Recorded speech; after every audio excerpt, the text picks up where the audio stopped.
placed in. If you're called, get involved. But first, get informed. Let's talk the 4 N's: intake, intention, in-space integration, leading to deeper transformations. Psychedelic Coach Podcast, Tah and Kole. Walk you through the process, it's all possible. Leave space for the follow through. Most importantly, integration is not optional. We hear arguments all the time. This is not what indigenous people do with psychedelics, and this is not what ancient traditions did with psychedelics. And I'm like, yeah, we're in modern times and we have technology and we have 88 tabs open on the phone, on our laptops, and 68 apps open on our phones. There's a lot of stuff happening at the same time. So to be able to have the leg up in the technology of integration, I believe is tremendously important. It is, and it's the opportunity also. And when I even reflect back on, say, with the Huni Kuin and working with them, there are aspects of their indigenous culture they're not interested in participating anymore. They want to move forward. They want some of the modern conveniences. And this is a whole other episode, so I won't really get into it, but merely to touch on the fact that a lot of what Western traditions are calling ancient are not ancient. They are evolved of ancient traditions, but even down in the jungle, a lot of the women that I'm speaking to are expressing that they are being repressed and oppressed by the men in the villages and in the tribal communities to not practice magic, ayahuasca, and those types of spiritual curanderismo that they're saying is reserved for men, but that is a new, in the last 100 years, evolution. And so all of this to say, be mindful as a coach or facilitator, touting something as being ancient or this is the way. If you are not from that tribe, you're already breaking tradition. Whether or not you were blessed into it, it's still not traditional for someone outside of the community.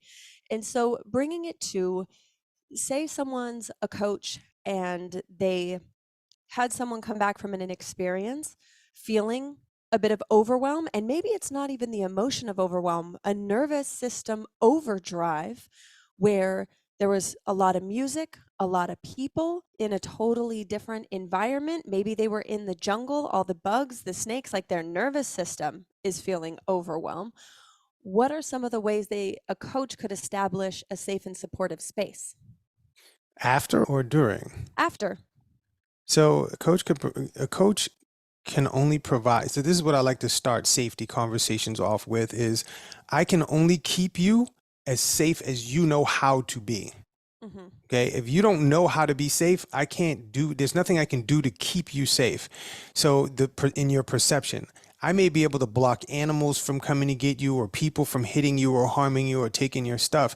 But if you don't know how to feel safe inside, that is the priority number one. And so the thing a coach could do is teach the client what safety is, right? And get their idea of what safety is. So when I talk about safety, for me, is freedom from hurt, harm, loss, deficit, injury, death, pain. I'm going to say that again. Safety is freedom from hurt, harm, loss, deficit, injury, death, and pain. That's what safety is. And so I can tell a person, no, nobody's coming to get you, and they'll still be looking over their shoulder. How many times have we worked with vets that have been in wars that are constantly looking at the door? They have to have their back against the wall and their face to the door in order to perceive any semblance of safety in the moment. And I can only keep a person as safe as they can be. And so what you can do as a coach is talk to a person about the environment. How's your environment for you? How do you feel safe? And get a person's information. And so once the coach has a person's information on what safety is for them, is the environment for you feeling safe? Do the people around you feel safe? Are there any types of people that you don't want to be around? Is there any type of environment that you don't want to be in?